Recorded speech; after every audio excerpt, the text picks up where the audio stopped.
Fantastic. Thank you so much. And Edward, you were saying that actually Acorn and some other organizations managed to double the vote in St. Jamestown this round for the by-election?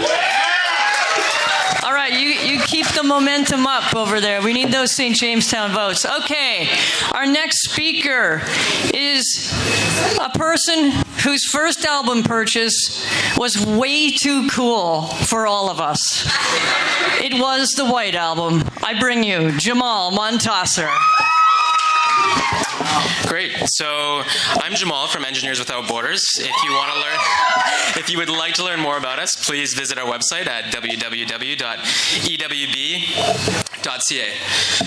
So Toronto is the most multicultural city in the world, according to the United Nations, which of course most of you already know.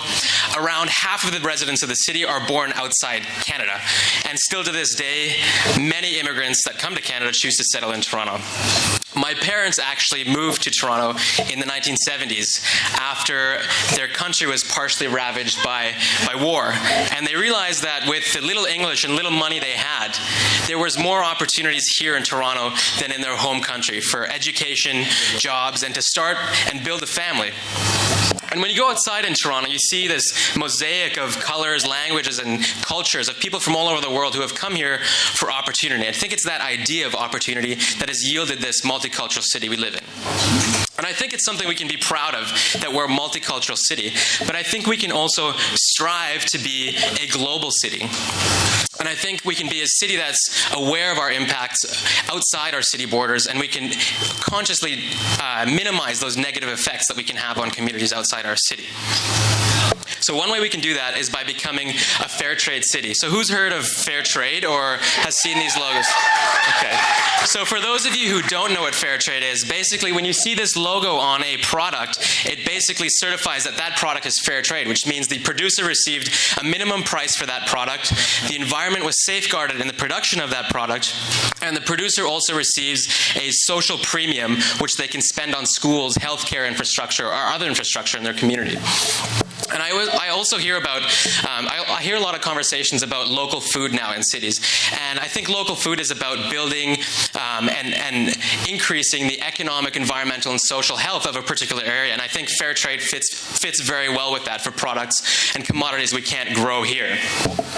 And the idea of fair trade isn't actually that much of a fringe issue anymore. So companies like Cadbury and Starbucks are using quite a bit of fair trade products. Cadbury, for example, has all fair trade dairy milk chocolate bars in the UK, and that will be coming to Canada this summer. And the idea of fair trade towns is actually not that far-fetched as well. This is a map of the UK that has almost 400 fair trade cities and towns. Guess how many how many Canada has? 8. So we are obviously very behind. And it's rumored that Vancouver could be the first large city in Canada to be a fair trade city.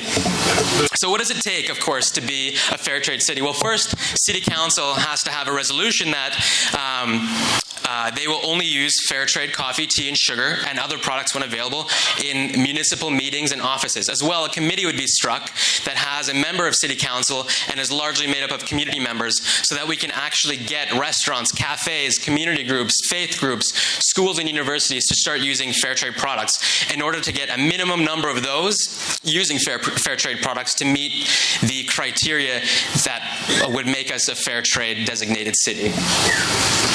So I think the implications of us actually becoming a fair trade city are pretty significant. It's not only that we'd have a positive impact on farmers overseas, but it's that we're signifying to other top-tier cities in the world that it's possible to become a fair trade city and to actually play an active role in the world.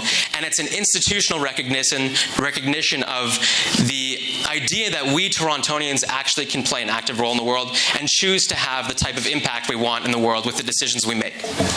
I want to finish with a quote from a farmer who we worked with in Malawi on a coffee cooperative. He says, "We recently received fair trade certification, so our customers all over the world can be confident that the price they pay directly benefits our smallholder coffee farmers here in Malawi. Our cooperative will invest the fair trade premium that we now receive back in the community through investment in education." You will help our community to develop and build our own hospital, roads that are passable year-round, and staff schooled with highly qualified teachers. And I think that brings it back to the idea of opportunity. And I want to throw the question to us as Torontonians: what role will our city play in increasing or decreasing opportunities for those vulnerable people who are afflicted by poverty everywhere else in the world? Thank you.